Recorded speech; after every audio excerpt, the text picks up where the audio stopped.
Kayak sholat ada sendiri pintu gerbang sholat, di dalamnya ada istana. Anda rajin sholat, Anda akan dapat istana di situ. Jadi seorang mukmin itu bisa punya banyak istana di surga. Anda pergi berjihad, ada istana di pintu jihad. Anda zakat, sedekah, ada pintu sendiri. Anda puasa, ada pintu sendiri. Maka ini punya keutamaan, artinya semua ibadah ini punya balasan yang luar biasa.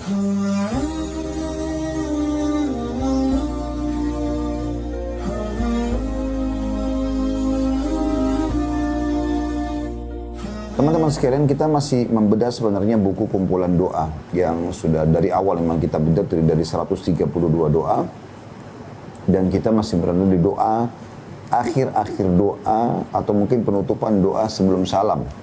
Nah, di antara doa itu ada yang kita baca, Allahumma inni as'alukal jannah wa a'udzubika minan nar. Ya, yang artinya, ya Allah, aku mohon kepadamu surga dan aku berlindung kepadamu dari api neraka. Nah, itu ada di halaman 56 dari buku kita. Dan pada pertemuan yang lalu, alhamdulillah sudah kita tuntaskan semua doa-doa, termasuk doa yang sudah dibahas tentang surga dan neraka ini. Lalu kemudian saya minta jemaah untuk kembali kepada buku Rasulullah SAW cerita tentang surga dan neraka.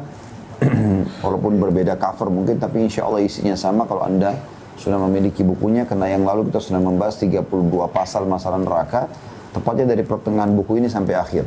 Karena memang singgungan tentang neraka di doa sebelum salam lebih dulu. Kemudian sekarang karena ada singgungan tentang masalah surga, kita akan bahas tentang surga.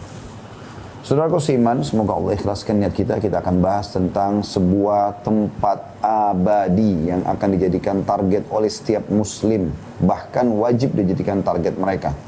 Siapa yang menjadikan surga sebagai targetnya, maka dunia ini akan kecil di mata dia. Karena di sana kehidupan abadi yang luar biasa. Kita akan bahas insya Allah 30 pasal lebih tentang masalah surga secara rinci. Dari aromahnya, pintu-pintunya, fasilitasnya semuanya. Tanahnya, bangunannya, pelayan-pelayannya, kemudian buah-buahannya, ya, dipan-dipannya, karpetnya, permadani, dan segala macam hal yang harusnya memang ini menjadi rutinitas setiap muslim dan muslimah membacanya. Karena ini adalah janji pasti dari Allah Subhanahu wa Ta'ala. Tinggal kita melakukan ketaatan semasa hidup, maka surga di hadapan mata kita. Baginda Nabi SAW sudah menyebutkan dalam sebuah hadis yang sahih, ketahuilah bahwasanya surga lebih dekat kepada seseorang di antara kalian daripada tali sendalnya sendiri. Dia tinggal patuh, azan sholat, puasa ya waktu puasa ya puasa, baca Quran, berzikir, melakukan ibadah-ibadah yang wajib dan sunnah semampunya, sampai dia meninggal saja. Dan ajal pasti akan datang kepada seseorang, baik dia muda ataupun dia tua, dia sakit ataupun dia sehat, kemudian setelah itu dia akan menuju ke surganya. Dan seseorang di antara kalian lebih dekat dengan nerakanya daripada sendalnya sendiri. Karena dia sekarang buat kefasikan, mabuk-mabukan, narkotika, seks bebas, dan segala macam pelanggaran yang dia lakukan. Pada saat dia meninggal, maka dia akan masuk ke dalam neraka.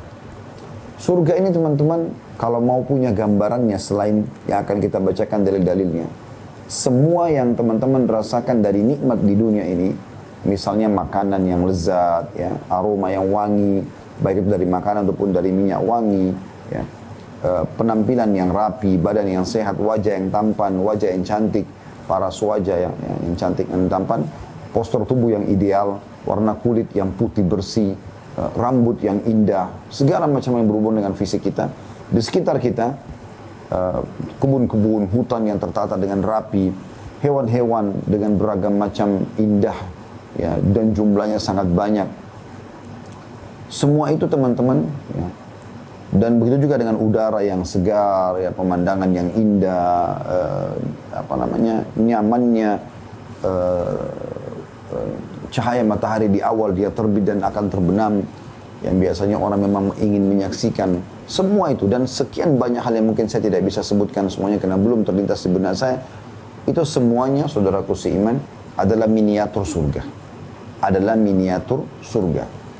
Kata Nabi SAW dalam sebuah hadis, ketahuilah perumpamaan dunia kalian ini dengan segala nikmatnya dibandingkan akhirat hanya seperti jari telunjuk seseorang dari kalian yang dicelupkan di lautan lalu kemudian diangkat.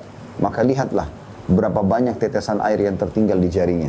Itulah dunia, dan lautan yang luas adalah akhirat. Jadi sangat sulit untuk digambarkan. Tapi saya katakan tadi, semua nikmat yang melimpah di muka bumi ini, apapun yang terasakan dari kenikmatan, tatapan mata Anda pada saat melihat sesuatu yang indah, warna, ya, corak, dan segala macam. Telinga Anda mendengarkan suara yang merdu, misalnya. Hati Anda tersentuh ya, dengan hal-hal yang menggugah, misalnya. Munculnya ide-ide yang brilian, yang baik dalam otak kita. Kenikmatan yang kita rasakan, merasakan manis, ya, di lidah kita, kemudian juga merasakan kenyangnya perut karena makan misalnya, sehingga kita punya energi untuk beraktivitas. Kenikmatan biologis, ya, semua orang yang sudah menikah tahu masalah itu, bagaimana kenikmatannya. Semua itu teman-teman sekalian di dalam tubuh kita dan di luar tubuh kita pun adalah miniatur surga. Di surga akan jauh lebih nikmat, dan yang luar biasanya Allah mengikutkan selalu ayat tentang jannah, surga, dengan khalidina fiha, kekal di dalamnya, kekal di dalamnya. Kita nanti akan terpukau teman-teman sekalian dengan dalil-dalil yang disampaikan Nabi SAW. Di antara hadisnya adalah, kata Nabi SAW, orang yang masuk surga tidak akan pernah habis masa mudanya.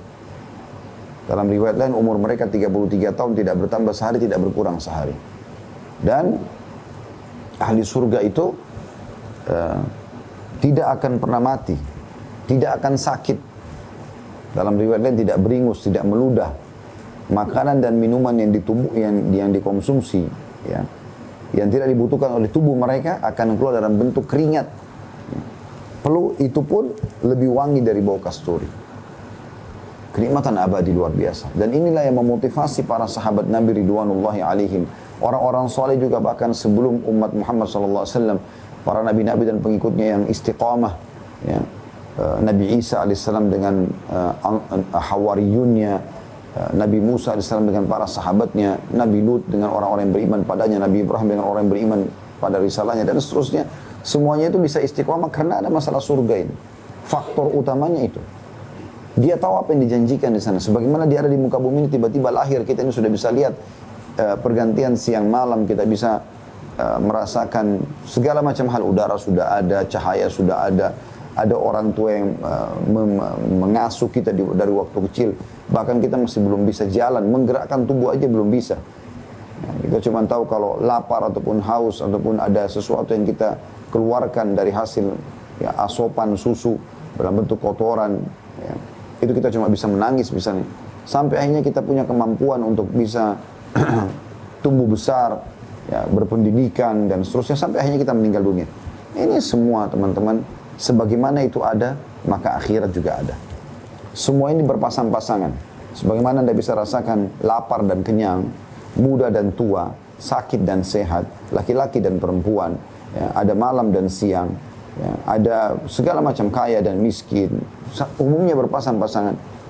Semua itu, maka ada hidup, ada mati, ada dunia, ada akhirat, ada surga dan neraka. Ini semua adalah sunnatullah, sebuah sistem yang sudah Allah buat teman-teman sekalian. Dan Nabi SAW selalu motivasi sahabatnya tentang masalah ini. Sampai beliau mengatakan pada saat beliau sudah sakit keras, dan para sahabat banyak menangis di masjid, sedih, khawatir kehilangan Nabi SAW. Maka beliau pun SAW pada saat merasa punya kekuatan tubuh bangun, kemudian beliau, ya, mengatakan, wahai sekalian manusia, ketahuilah perjanjian kita bukan di sini. Enggak usah bersedih dengan saya meninggal. Kalian juga akan meninggal. Tapi pertemuan kita yang sebenarnya adalah di haudku, di telagaku. Telaga Nabi SAW berada dekat surga. Dan sumber air telaga dari surga. Yang kata Nabi SAW, siapa yang minum seteguk darinya, maka tidak akan pernah haus selamanya. Sumbernya itu dari surga. Di situ perjanjian yang sebenarnya. Jadi orang-orang beriman bukan dunia targetnya, tapi akhirat. Surga jadi target. Kalau surga jadi target, teman-teman, kita kalau sedang punya nikmat, selalu kita syukur dan kita berbagi sama orang lain. Karena kita ingin melipat gandakan nanti derajat kita di surga, supaya kita bisa mendapatkan derajat yang lebih tinggi. Anda kalau makan, Anda dapat pahala kalau Anda niat ini menikmati yang halal. Dan Anda memenuhi kebutuhan Anda. Tapi kalau Anda berikan kepada orang lain, berarti Anda bisa mendapatkan ekstra pahala. Kita akan selalu berbagi dengan orang lain. Kalau ada cobaan datang, bahkan hal-hal yang kita miliki lalu diambil oleh orang lain dan Islam. Dengan berpikir adanya akhirat, kita nggak perlu khawatir. Karena siapapun yang berbuat zalim kepada kita, kita akan tetap mengambil hak kita di mahkamah sampai dicipta Allah SWT pada kiamat. Mahkamah yang penuh dengan keadilan, pasti kita akan ambil hak kita, sekecil apapun. Kata Nabi SAW dalam sebuah hadis kepada para sahabat, siapa yang punya hak yang masih tersisa milik saudaranya padanya, maka dia tuntaskan sekarang di dunia. Sebelum datang hari, diingatkan lagi masalah akhirat. Nggak lagi bermanfaat dirham dan dinar. Nggak bisa lagi orang negosiasi masalah uang, ucapan maaf, nggak bisa lagi. Malah kata para sahabat, Ridwanullah alaihim, mereka berkata, ya Rasulullah, pada hari itu apa? Kata Nabi SAW, pahalamu akan diberikan kepada dia, atau kalau tidak cukup, dosa mereka akan kamu tanggung. Jadi harus hati-hati. Nah, berpikir tentang akhirat ini membuat seseorang itu jauh lebih bijak dalam hal kehidupan, lebih menyadari keberadaan diri muka bumi ini, bukan hanya begitu saja. Kata Allah SWT dalam Al-Quran, A'udzubillahi minasyaitonir rajim, am hasibtum annama khalaqnakum abatha wa annakum ilaina la turja'un. Maka kalian mengira kami ciptakan kalian sia-sia dan tidak akan dikembalikan kepada kami? Gak mungkin. Ada tujuannya Allah SWT cipta. Tidak ada tujuan lagi di muka bumi. Sebagaimana yang telah di muka bumi ini sebenarnya sudah ada, kita pun akan meninggal dan kita akan menuju kepada negeri abadi, yaitu akhirat. Maka itu teman-teman sekalian, di bab pertama masalah surga ini, buka hati kita, pikiran kita, ikhlaskan niat ingin mendapatkan ilmu, informasi yang benar dari Allah dan Rasul tentang surga, dan semoga Allah SWT menjadikan kita sebagai penghuninya insyaAllah yang abadi di sana. Dan bukan cuma itu, Allah masukkan kita dalam surga Firdausnya, surga yang tertinggi. Kata Nabi SAW, kalau kalian minta Firdaus, minta kepada Allah SWT, Allah masukkan kita dalam surga Firdaus tanpa hisab. Dan semoga yang meminta acara kita ini semuanya yang live ataupun siaran ulang dan juga men-share nanti setelah kita melalui proses editing, insyaAllah disatukan bersama kami semua di surga Firdaus tanpa hisab. Allahumma amin. Kita akan mulai teman-teman sekalian dengan produk yang Allah Subhanahu Wa Taala, ciptaan yang Allah tawarkan kepada kita sebagai balasan. Yang kata Nabi SAW, ala inna sil'atullahi ghali, ala inna sil'atullahi jannah. Ketahuilah barang dagangannya Allah itu mahal, dan barang dagangan Allah, balasan terhadap amal yang sudah kita kerjakan, itu adalah surga. Di bab pertama, penulis mengangkat tentang aroma surga. Aroma surga ini teman-teman, kita kasih rasional. Kalau Anda lewat di depan sebuah rumah, dan rumah itu mengeluarkan aroma yang wangi, mungkin ada dupa yang dibakar, mungkin ada pepohonan yang mengeluarkan bau wangi, ya. Penataan yang rapi, intinya baunya, maka kita tertarik. Jangankan rumah teman-teman sekalian, orang saja kalau lewat di sebelah kita dan dia memiliki aroma yang wangi, rasanya nyaman berada di dekat orang tersebut. Kalau dia ngomong, bau mulutnya wangi, kalau dia dekat pakaiannya wangi, ya, penampilannya rapi, maka rasa nyaman. Apalagi kalau ditetapkan dengan akhlak yang mulia, tutur kata yang santun, ramah, dermawan, ini luar biasa, akan membuat orang jauh lebih nyaman berada di dekat dia. Maka begitu juga dengan rumah, tempat. Digambarkan di bab pertama ini sebuah hadis saja yang diangkat oleh penulis, yaitu hadis Abdullah bin Amr bin As radhiyallahu anhuma. Saya katakan radhiyallahu anhuma karena Abdullah dan Amr bin As dua-duanya sahabat Nabi, anak dan ayah sahabat Nabi. Meriwayatkan sabda Rasulullah SAW dalam hadis Bukhari di jilid 6 halaman 269, man qatala mu'ahadan lam yarih raihatal jannah wa inna riha tujadu min masirati 40 'am. Barang siapa yang membunuh seseorang yang berada dalam perjanjian, maka ia tidak akan cium aroma surga. Dan ketahuilah, sesungguhnya aroma surga tercium dari jarak perjalanan 40 tahun. Biasa kalau rumah, semewah apapun rumah itu teman-teman, sehebat apapun dia taruh wangian di halaman rumahnya, kecium paling jarak dari pagarnya 1 meter, 2 meter. Jadi aroma itu sudah dianggap luar biasa kalau bisa tercium dari dalam rumah sampai keluar di halaman sampai ke lewat pagar rumahnya, itu masih 1 meter begitu dicium, itu luar biasa. Surga ini 40 tahun jarak dari pintu gerbangnya masih kecium wangi. Saya akan rincikan hadis ini. Yang dimaksud dengan man qatala mu'ahad, siapa yang membunuh mu'ahad. Mu'ahad ini adalah orang kafir yang sedang dalam perdamaian dengan kaum muslimin. Dalam Islam ada hukum perdamaian, dan sangat dianjurkan kita sebagai umat Muhammad SAW mendahulukan perdamaian. Sekarang teman-teman kita di Palestina pada saat sudah dijajah oleh Israel, dan mereka berusaha terus membunuh kaum muslimin, setiap hari ada saja korban dari anak-anak, tua, laki-laki, perempuan. Setelah itu mereka adakan gencatan senjata dan minta agar perdamaian. Dan kaum muslimin menerima itu. Mereka mendahulukan perdamaian sesuai dengan tuntunan dari Nabi alaihi salatu wassalam. Dan kaum muslimin selalu berpegang teguh dengan perjanjian. Karena memang kita dilarang untuk menyelisihi janji. Bahkan menjadi sifat kaum orang-orang munafik kalau kita mengingkari janji kita.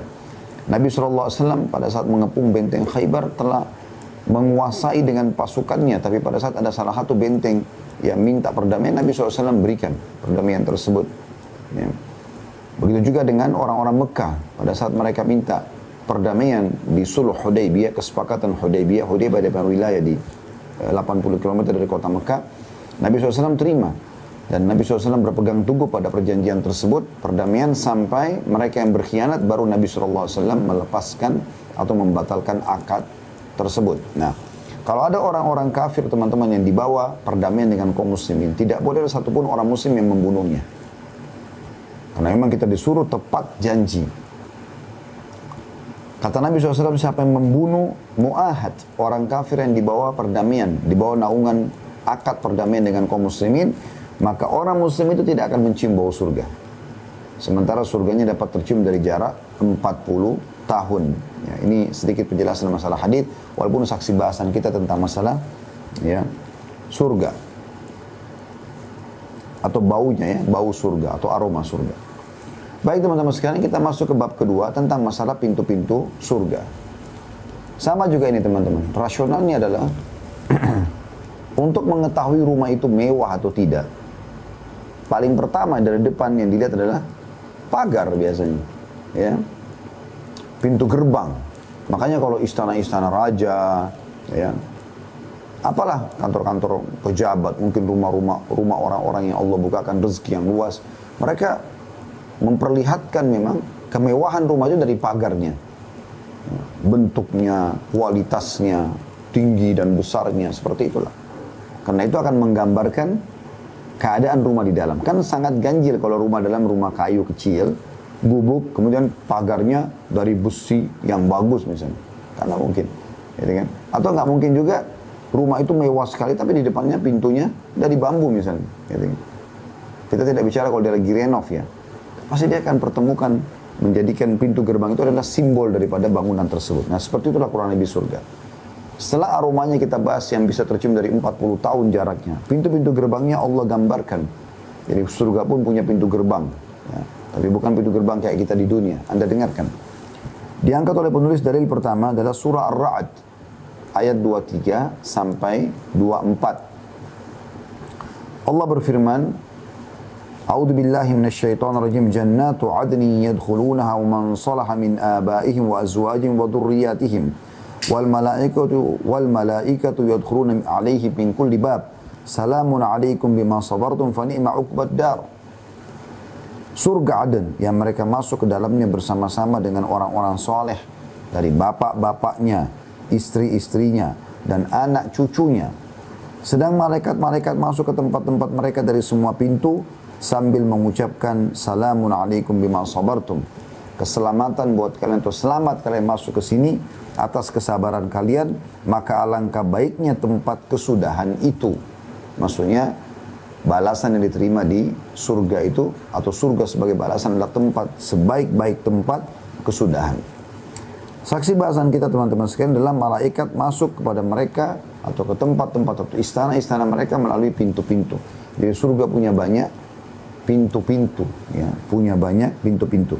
Dan yang dimaksud di sini kata sambutan malaikat salamun alaikum bima sabartum, keselamatan kalian karena kalian telah bersabar, sabar terhadap 3 hal. Sabar dalam mengerjakan ketaatan. Jadi kita dulu di majelis ilmu seperti ini, kita sholat, kita puasa, kita mengerjakan segala macam ketaatan kepada Allah, butuh kesabaran. Ya. Kalau tidak sabar, kita tidak akan mengerjakannya. Yang kedua, sabar dalam meninggalkan kemaksiatan. Ingat, kita semua punya peluang berbuat dosa. Maka pada saat puncak-puncak godaan syaitan pada kita dibutuhkan kesabaran. Sabar, tinggalkan. Dan semua akan ada pahala ekstra tergantung daripada ya, ujian yang datang dan juga besarnya cobaan, gitu kan. Karena kata Nabi SAW, inna idhamal ajri ma'idhamal bala. Sesungguhnya besarnya ya kadar besarnya kadar pahala, sesuai dengan besarnya kadar cobaan. Ya, seperti itu. Jadi kita butuh sabar dalam cobaan-cobaan tersebut. Beda pahalanya antara orang yang tinggalkan zina dalam kondisi memang tidak ada peluang untuk melakukan zina, dengan orang yang memang lagi tergoda dengan lawan jenisnya kemudian dia tinggalkan. Ini punya ekstra pahala. Beda dengan orang yang meninggalkan curian karena memang dia tidak ada peluang, dia tidak ada niat, dengan orang yang kebetulan punya peluang depan matanya untuk dia korupsi, untuk dia mencuri, tapi kemudian dia bersabar. Tidak, ini Allah haramkan, saya tinggalkan. Dan kata Nabi SAW, "Man taraka syai'an lillah abdalahu wa khairan min." Siapa yang meninggalkan sesuatu karena Allah, Allah akan gantikan yang lebih baik untuknya. Yang ketiga, sabar terhadap cobaan harian yang terjadi. Sakit, gangguan orang, ditipu, digunjing, difitnah. Semua orang melalui itu. Butuh kesabaran. Yang kedua dalil yang diangkat oleh beliau adalah surah Shad ayat 49 sampai 50. Dan ini seperti biasa teman-teman sekalian, satu hal yang mungkin kekurangan yang dilakukan oleh penerbit kita ini, beliau tidak menulis semua ayat Al-Quran dalam bahasa Arab, sehingga kalau ada seperti ini kita harus, kalau kita sedang membedah, kita harus kembali ke aplikasi Al-Quran lagi ya, di handphone masing-masing. Silakan dibuka surah Shad. Saya pun akan buka insya Allah surah nomor 38 ya, di ayat 49 sampai 50. A'udzu billahi minasyaitonir rajim. Hadza dzikr wa inna lil muttaqina la husna ma'ab. Ini adalah kehormatan bagi mereka. Siapa mereka? Para nabi-nabi dan orang-orang soleh yang mengikuti para nabi-nabi. Di ayat-ayat sebelumnya diceritakan tentang nabi-nabi tersebut dan orang-orang soleh. Inilah kehormatan bagi mereka. Dan sesungguhnya bagi orang-orang yang bertakwa, yang patuh seperti mereka itu, para nabi-nabi dan pengikutnya yang setia, benar-benar disediakan tempat kembali yang baik. Apa itu? Di ayat 50 Allah jelaskan. Jannatu adni mufattahatan lahumul abwab. Yaitu surga Aden yang pintu-pintunya terbuka bagi mereka. Pintu-pintunya terbuka bagi mereka. Sebenarnya saksi bahasan sampai sini ya. Tapi kalau teman-teman mau lebih mengetahui fasilitas apa yang ditawarkan di surga, walaupun nanti akan kita bahas ke depan, saya akan bacakan coba beberapa ayat. Ayat 51-nya Allah jelaskan surga yang pintunya terbuka buat mereka itu ayat 50. Ayat 51-nya muttaqiina fiha yad'una fiha bifaqihatin katsiratin wa syarab. Di dalamnya mereka bertelekan di atas dipan-dipan, tempat-tempat duduk yang ada sandarannya, sambil meminta buah-buahan yang banyak menikmatinya dan minuman yang segar di surga. Ayat 52-nya wa indahum qasiratut tarfi atrab. Di sisi mereka juga ada bidadari-bidadari yang tidak liar pandangannya dan sebaya umurnya, selalu setia dengan suaminya. Ayat 53-nya Allah mengatakan hadza ma tu'aduna liyaumil hisab. Inilah apa yang dijanjikan kepadamu pada hari kiamat nanti, hari hisab. Kita semua akan menuju ke sana tentunya. Kemudian ayat 54-nya dikatakan inna hadzal rizquna ma lahu min nafad. Sungguhnya inilah benar-benar rezeki dari kami yang tiada habis-habisnya. Karena kita akan selalu kekal di sana. Ya. Jadi kalau teman-teman sedang merasakan nikmat, suatu nikmat saya katakan tadi, lagi makan yang enak, makanannya betul-betul aromanya wangi, ya, rasanya sedap, ya, penataannya rapi, itu miniatur surga. Di surga akan jauh lebih nikmat daripada itu. Anda pernah rasakan minuman yang rasanya enak sekali, ya, porsinya pas, warnanya menarik, penataannya menarik, maka itu miniatur surga. Di surga minuman abadi selamanya. Dan kita pelajari bagaimana sumber-sumber minuman di surga, 4 lautan yang besar. Dalam surah Muhammad dijelaskan, ya, surah nomor 47 ayat 15, di sana ada lautan dari madu yang tidak lagi ada, yang sudah tersaring, nggak ada lagi bekas-bekasnya, semua madu bersih, nggak ada bekas-bekas sarang maksudnya. Kemudian susu yang tidak pernah basi, ya. Kemudian minuman anggur yang tidak memabukkan serta air tawar yang manis. Dan itu akan dari lautan ini akan memencar, ya, menuju ke sungai-sungai yang berada di istana setiap orang beriman. Jadi itu luar biasa kenikmatannya. Itu juga dengan biologis yang kita rasakan, kenikmatannya pada saat di dunia. Nah, kita akan rasakan juga kenikmatan itu di akhirat. Orang yang tidak bercerai suami istri di dunia akan bersama di akhirat, akan bersama dengan dia. Ada bidadari-bidadari yang ditambahkan buat mereka, yang mereka bisa menikmati Ini kenikmatan yang luar biasa. Saksi bahasan kita adalah mereka punya surga Aden yang pintu-pintunya terbuka ya bagi mereka. Kemudian dalil yang ketiga, surah Zumar yang diangkat oleh penulis, kita bisa lihat sama-sama, dibuka dulu surah Az-Zumar ya. Satu surah setelahnya ya, surah nomor 39 tadi. Surah Sot nomor 38, ini 39. Ayat 73-nya Allah Subhanahu wa taala berfirman, A'udzu billahi minasyaitonir rajim. Wasiqal ladzina ittaqaw rabbahum ilal jannati zumara hatta idza ja'uha wa futihat abwabuha wa qala lahum khazanatuha salamun alaikum tibtum fadkhuluha khalidin. Dan orang-orang yang bertakwa pada Tuhan mereka akan dibawa ke surga berombong-rombongan. Rame-rame mereka, insya Allah kita termasuk ini. Sehingga apabila mereka sampai ke surga itu, sedang pintu-pintunya telah terbuka, dan berkatalah kepada mereka para penjaga-penjaganya dari para malaikat, kesejahteraan dilimpahkan atas kalian, bahagialah kalian, maka masukilah surga itu sedang kamu akan kekal atau kalian akan kekal di dalamnya. Jadi ada pintu-pintu yang akan dibuka, pintu gerbangnya, dan akan menggambarkan kepada kita bagaimana besarnya ya, atau bagaimana indahnya surga itu pada saat pintunya sudah dibuka. Karena rumah juga semewah apapun kalau pintu belum dibuka tidak akan nampak gitu kan. Maka akan dibukakan kepada mereka. Makanya dikatakan dibukakan pintu mereka itu ya. Futihat abwabuha, dibuka pintu-pintu gerbang sehingga nyata dan kelihatan semua fasilitas yang ada di dalamnya. Ini 3 buah ayat yang diangkat, atau 4 buah ayat tepatnya, yang diangkat oleh 3 buah ayat, mohon maaf. Surah Ar-Ra'd, ya, ayat 23 sampai 24, surah Shad ayat 49 sampai 50, dan surah Zumar ayat 73, tentang masalah pintu-pintu gerbang surga. Kita akan baca atau mendengar hadis Nabi SAW. Hadis yang kedua, dari awal kita belajar ya, karena tadi sudah kita sebutkan hadis yang pertama tentang masalah siapa yang membunuh mu'ahad, orang kafir yang di bawah naungan pemerintah Islam, maka itu tidak akan mencium bau surga. Ini hadis pertama. Maka ini Bapak Ibu yang pegang buku ini akan lihat di situ ada angka 2. Nah, itu berarti hadis yang kedua. Nanti begitu terus kita akan melihat urutan-urutan hadis. Jadi kita bisa tahu berapa banyak kita belajar hadis ya, berapa banyak kita pelajari hadis ya. Ini kalau tidak salah kita akan pelajari insyaallah biidznillah taala hadis itu 95 buah hadis. 95 buah hadis yang ada di halaman 97 itu. Akhir daripada bahasan tentang surga di bab ke-30. Masalah keadaan surga lebih dari yang digambarkan. Hadis yang kedua ini berbunyi Ubadah radhiyallahu anhu. Ubadah radhiyallahu anhu meriwayatkan Nabi SAW bersabda, "Man syahida an la ilaha illallah wahdahu la syarika lah, wa anna Muhammadan abduhu wa rasuluh, wa anna Isa abdullah wa rasuluh, wa kalimatuhu alqaha ila Maryam wa ruhun min, wal jannata haqq, wan nara haqq, adkhalahu Allahul jannata ala ma kana min al-amal, wa fi riwayah min abwabil jannati thamaniyati ayyuha sya'."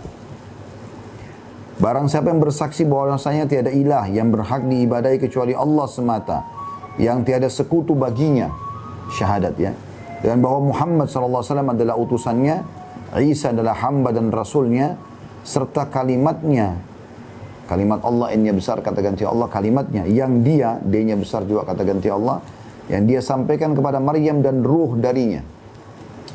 Surga itu benar, artinya betul Nabi Isa itu bukan punya ayah, tapi ruh yang Allah tiupkan ya, berikan kepada atau ditiupkan ke rahim Maryam.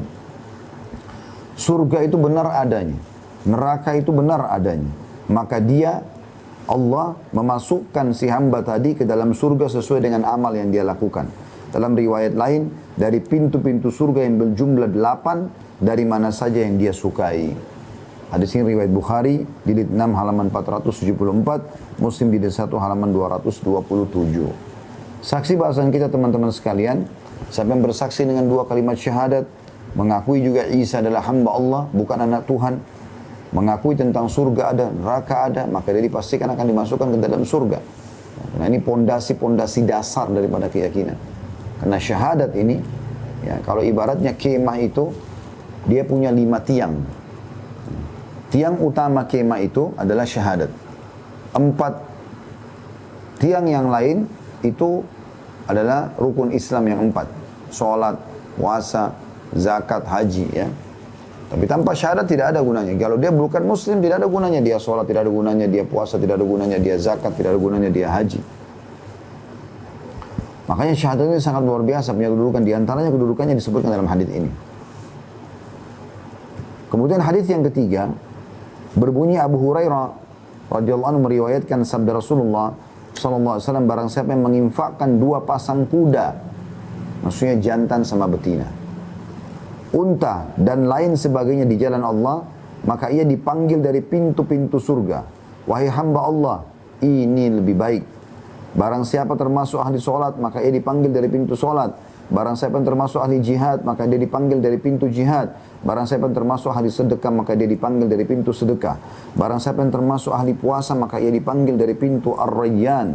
Abu Bakar berkata, ayah dan ibuku sebagai tebusanmu, wahai Rasulullah. Apakah setiap orang semestinya akan diseru dari pintu-pintu tersebut? Apakah tidak mungkin seseorang akan dipanggil dari pintu-pintu itu seluruhnya? Maka beliau SAW menjawab, benar, akan ada orang yang dipanggil dari semua pintu itu. Dan aku berharap engkau termasuk di antara mereka.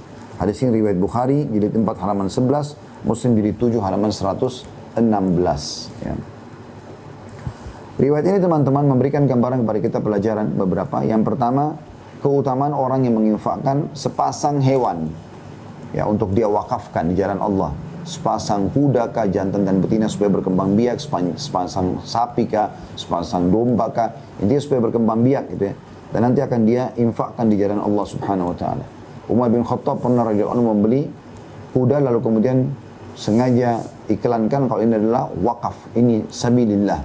Siapa saja boleh pakai kuda tersebut. Ya kalau kita sekarang mungkin transportasi motor, mobil ya juga masuk dalamnya. Tapi di sini tidak menghapus keutamaan hadis tentang masalah 2 pasangan hewan hidup jantan dan betina sehingga berkembang biak.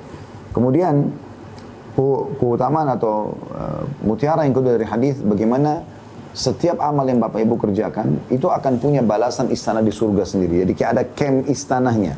Kayak sholat ada sendiri pintu gerbang sholat, di dalamnya ada istana. Anda rajin sholat, Anda akan dapat istana di situ. Jadi seorang mukmin itu bisa punya banyak istana di surga. Anda pergi berjihad, ada istana di pintu jihad. Anda zakat, sedekah, ada pintu sendiri. Anda puasa, ada pintu sendiri. Maka ini punya keutamaan, artinya semua ibadah ini punya balasan yang luar biasa. Namun kalau Anda kerjakan semua amalan itu, Anda istiqamah dan Anda berusaha memaksimalkan puasa Anda, sholat Anda, zakat Anda, haji Anda, dan ini semua Anda maksimalkan, coba mengejar pahala maksimal dengan dengan keikhlasan, dengan konsentrasinya atau khusyuknya, ya, dengan keseriusan, maka Anda bisa dipanggil dari semua pintu gerbang tersebut. Artinya Anda punya istana di setiap camp ibadah itu.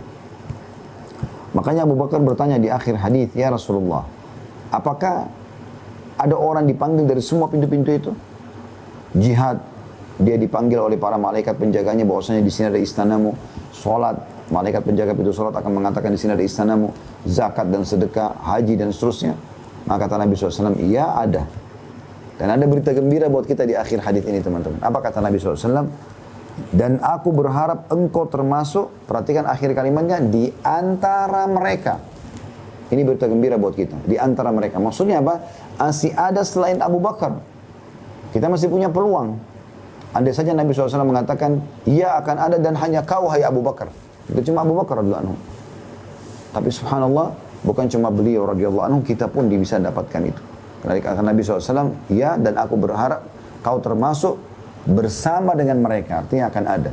Semoga Allah SWT menjadikan kita termasuk orang yang memiliki andil atau punya hak istana di setiap pintu gerbang ibadah ini. Hadis yang keempat teman-teman sekalian masih di masalah pintu gerbang surga ini. Khalid bin Umair menceritakan Utbah bin Ghazwan berkhutbah pada kami. Setelah memuji Allah dan menyanjungnya, ia mengatakan amma ba'd.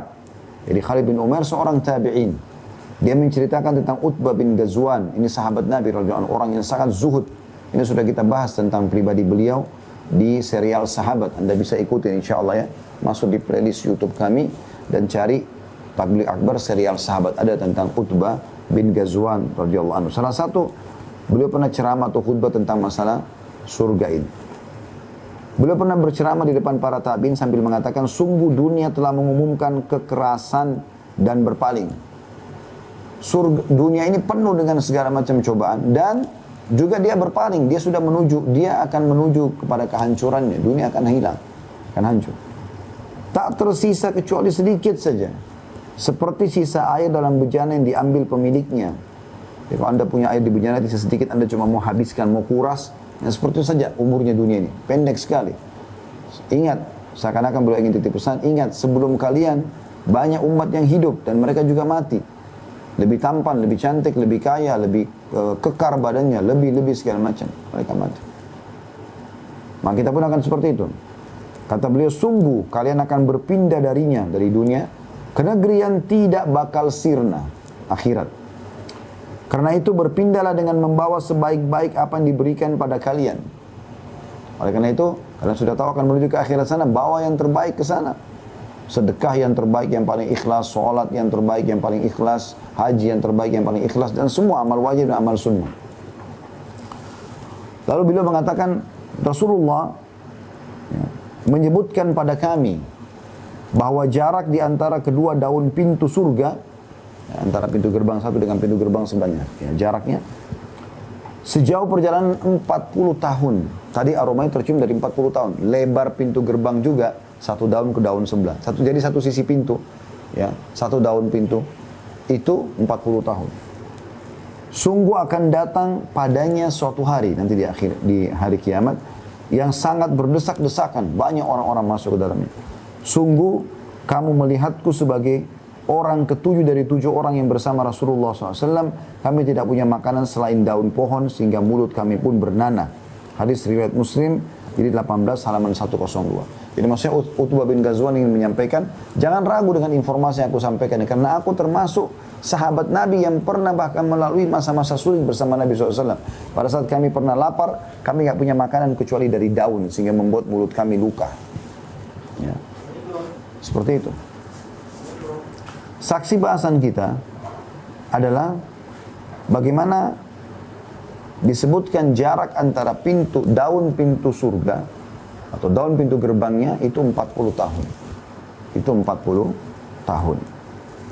Selanjutnya hadis kelima. Masih dalam masalah pintu gerbang surga.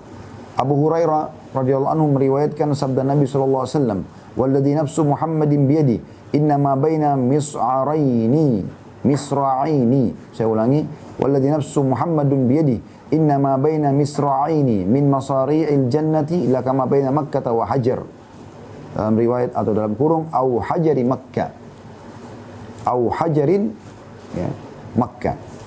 Demi zat dan jiwaku di tangannya, demi Allah, jarak antara dua daun pintu tersebut, pintu surga, adalah seperti jarak antara Mekah dengan Hajar, sebuah kota di Bahrain atau antara Hajar dan Mekah. Hadis riwayat Bukhari jilid 8 halaman 395 dan Muslim jilid 3 halaman 69. Hadis ini teman-teman memberikan gambaran kepada kita berapa besar pintu Mekah itu, pintu surga itu. Sampai jaraknya antara Mekah sama Hajar, salah satu kota di Bahrain, jauh sekali jaraknya, ribuan kilometer.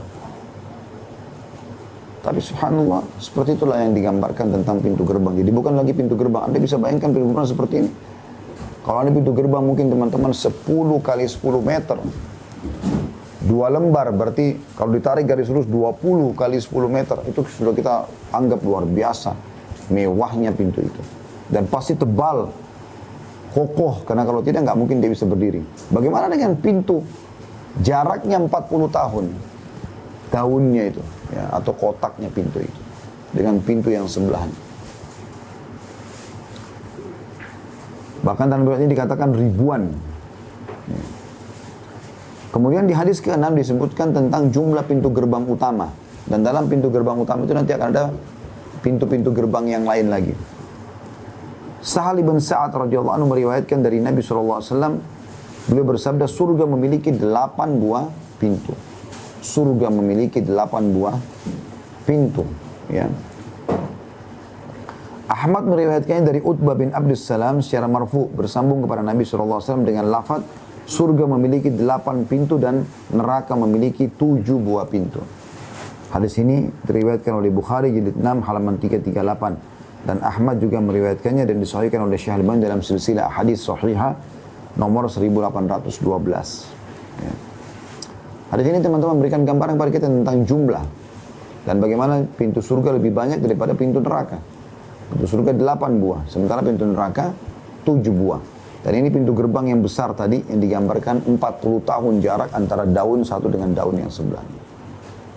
Allahu a'lam apakah 8 pintu ini adalah 8 pintu bersampingan atau pintu itu bersusun ke atas. Allahu a'lam. Ya. Yang jelas dia memiliki 8 buah pintu. Ya. Kemudian hadis yang ketujuh, Abu Hurairah radhiyallahu anhu meriwayatkan sabda Nabi sallallahu alaihi wasallam, "Tuftahu abwabul jannati yaumal itsnaini wal yaumal khamis, fayukfaru likulli 'abdin muslimin la yusyriku billahi syai'a, illa rajulan bainahu wa baina akhihi syahna, wa yuqal unzuru hadaini hatta yasliha, unzuru hadaini hatta yasliha."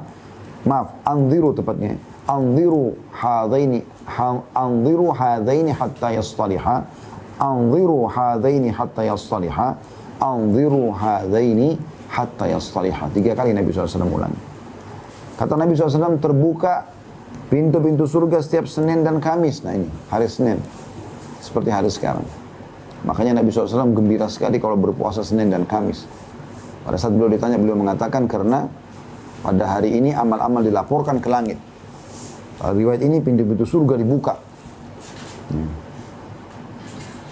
Kata Nabi SAW, dan aku ingin pada saat amalku dilaporkan, aku sedang berpuasa.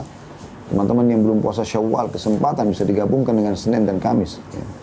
Besok juga jangan lupa Iyamul Bid. Hari ini tanggal 12 Syawal, besok 13. Anda bisa puasa Selasa, Rabu, Kamis, 3 hari berturut-turut. 13, 14, 15. Dan hari Kamisnya Anda bisa niatkan double antara puasa Kamis sama puasa Syawal. Ya. Ada kesempatan emas. Nabi SAW mengatakan siapa yang berpuasa Ramadan sebulan penuh lalu diikuti 6 hari bulan Syawal, maka pahalanya sama dengan puasa setahun. Saksi bahasan kita setiap Senin dan Kamis dibuka pintu-pintu surga. Maka akan diampuni dengan terbukanya pintu surga tersebut setiap hamba muslim yang tidak menyekutukan Allah. Ini pelajaran lain teman-teman sekalian. Bagaimana syirik menghancurkan semua kehidupan seseorang. Jangan pernah ke dukun, peramal, penyamun, penyihir. Jangan menyekutukan Allah subhanahu wa ta'ala dengan makhluknya. Kalau mintanya, minta kepada Allah. Minta tolong kah, minta keselamatan kah, minta keturunan kah, minta disembuhkan penyakit kah, minta dipanjangkan umur kah, minta keturunan lah. Ini semua dari Allah subhanahu wa ta'ala. Hanya kepada Allah dan hanya bisa datang dari Allah subhanahu wa ta'ala. Jangan pernah menuju ke makhluk dalam hal-hal yang merupakan hak kausalitasnya sang pencipta Allah. Ini hati-hati syirik. Ya, orang yang melakukan syirik dunia akan hancur hidupnya di dunia, akan hancur juga kehidupannya di akhirat. Saya saksikan depan mata banyak orang melakukan kesyirikan seperti ini, hancur hidupnya di dunia, subhanallah. Allah hinakan di dunia, itu belum di akhirat, baru di dunia. Bagaimana dengan di akhirat? Maka akan diampuni dosa orang yang tidak syirik kepada Allah. Kata Nabi SAW, kecuali seseorang yang punya permusuhan dengan saudaranya muslim. Maka akan dikatakan kepadanya oleh Allah berfirman kepada para malaikat, tundalah pengampunan dosa kedua orang ini sampai mereka baikan. Tundalah pengampunan dosa kedua orang ini sampai mereka baikan.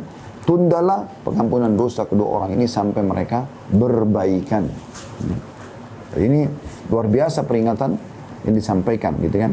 Hadis ini riwayat Muslim nomor 16 halaman 122. Oleh karena itu teman-teman sekalian, ini kita harus bedakan ya. Jadi kalau ada orang bertengkar tanpa sebab, tidak ada udzur syar'inya, maka dia cuma musuh-musuhan, ya. Maka ini termasuk tidak diampuni. Tapi kalau dia teman-teman sekalian memusuhi seseorang karena perbuatan buruknya, karena kan kita dibolehkan dalam agama membenci perbuatan buruk seseorang. Jadi misalnya dia berbohong, kita benci kebohongannya, itu berbeda. Dia menipu, kita benci penipuannya, itu berbeda. Tapi kita tidak disuruh membenci fisik ya. Maka insya Allah kita tidak termasuk kalau kita sedang membenci perbuatan buruk seseorang. Yang terakhir teman-teman sekalian, hadis nomor 8 dan kita tutup dengan ini. Mohon maaf karena di Makassar sudah azan maghrib ya. Umar bin Khattab radhiyallahu anhu menceritakan sabda Nabi SAW, "Ma minkum min ahadin yatawadda ويسبغ الوضوء ثم يقول أشهد أن لا إله إلا الله وحده لا شريك له وأشهد أن محمدا عبده ورسوله إلا فتحت له أبواب الجنة الثمانية يدخل من أيها شاء. Tidaklah salah seorang dari kalian berwudu lalu menyempurnakan wudunya. Kemudian setelah itu dia mengucapkan 2 kalimat syahadat. Asyhadu an la ilaha illallah wahdahu la syarikalah wa asyhadu anna Muhammadan abduhu wa rasuluh. Aku bersaksi tiada Tuhan yang berhak disembah kecuali Allah dan tidak ada sekutu bersamanya, dan aku bersaksi bahwa Muhammad adalah hamba dan utusan Allah, kecuali akan dibuka untuknya 8 pintu surga, dia boleh masuk dari mana yang dia inginkan. Hadis ini riwayat Muslim dan juga Tirmidzi. Hadis ini sebagai penutupan dalam bahasan pintu gerbang teman-teman sekalian, dan artinya kalau anda habis wudu jangan lupa syahadat, karena dengan itu anda punya peluang untuk memohon kepada Allah dimasukkan dari 8 pintu manapun yang anda inginkan.